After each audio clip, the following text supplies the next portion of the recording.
Hi, I'm Stephanie Galvin, and I'm at the Embodiment workshop with Jennifer Hough. Before I came to this workshop, I really came with an open mind and not really knowing what to expect.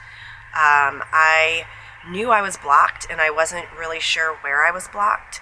And after being here with Jennifer, first and foremost, her energy is simply amazing. She's so compassionate and so welcoming to whatever shows up that it just feels like such a loving space to be in, to really transcend or transform into your next evolution.